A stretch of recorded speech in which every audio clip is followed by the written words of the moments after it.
మన వృత్తి మనం యాడున్నా మర్చిపోం కదా. ఈరోజు ఐరన్ చేస్తానని చూడండి. ఇది గంగా కంపెనీ వాడతాం మేము. ఇది ఎక్కువ అంగిలికి సూపర్గా పనిచేస్తుంది అనమాట. చూడండి, ఫస్ట్ అంగి తిక్కినాను అనమాట. తిక్కిన తర్వాత ఎర్రముక్కోడు ఇట్లా నాకు ఎదురుగా అనుకున్నాడు అనమాట.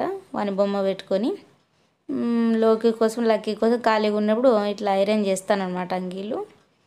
ఫస్ట్ కాలర్ తిక్కొని మళ్ళీ మెడ మీద తిక్కోవాలన్నమాట, ముడతలు లేకుండా. లైట్ ఆఫ్ అయిందంటే ఖచ్చితంగా హీట్ అయినట్లే. చూడండి, ఈ కాటన్ అంగిలికి అయితే వాటర్ స్ప్రే బాటిల్తో స్ప్రే చేసుకొని తిక్కోవాల. ఫస్ట్ లైట్ ఆఫ్ అయింది చూడండి. ఇప్పుడు హ్యాండ్స్ తిక్కోవాల. ఇది కాటన్ అంగిలికి అయితే 6లో పెట్టుకోవచ్చు, సిల్క్ అట్లయితే 2లో పెట్టుకొని తిక్కోవాలన్నమాట అంగీలు. ఇది మంచి కంపెనీ అనమాట, బాగుంటుంది, అందుకోసమే ఇదే వాడుతున్నాము. చూడండి, ఇట్లా మడతలు లేకుండా 2 హ్యాండ్స్ని తిక్కున్నాను అనమాట. మనకు టీ మరకలు ఏమన్నా అయినప్పుడు అంగిలికి అంత పెరిగి పోవు కదా. టీ మరకలు పడని వెంటనే సంతూర్ సబ్బు కానీ డెటాల్ సబ్బు కానీ ఏమన్నా సబ్బులు ఉంటే మన ఇంట్లో ఆ సబ్బుతో తిక్కితే ఖచ్చితంగా మరకలు పోతాయి. ఇవి మా ఇంట్లో మేము టిప్స్ పాటించేటివే, మీకోసం చెప్తాను. మీరు కూడా ట్రై చేయండి, ముడతలు లేకుండా తిక్కోవాలన్నమాట. చూడండి, గంజంగిలికి అయితే వాటర్ చల్లుకొని తిక్కుంటే ముడతలు లేకుండా వస్తాయన్నమాట.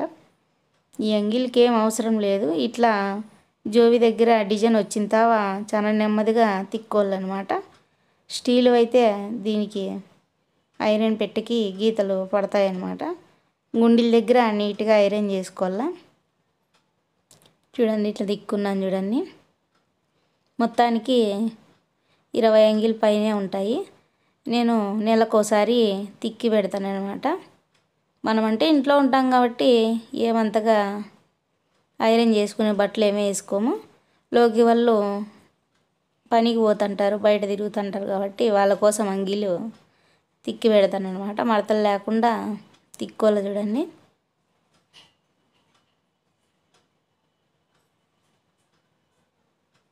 ఇట్లా ఇట్లా తిక్కున్న తర్వాత చూడండి ఎంత బాగుందో. ఖచ్చితంగా ఇది టిప్పు మీరు కూడా ట్రై చేయండి. చూడండి, అంగీలన్నీ ఫినిష్ అయినాయి.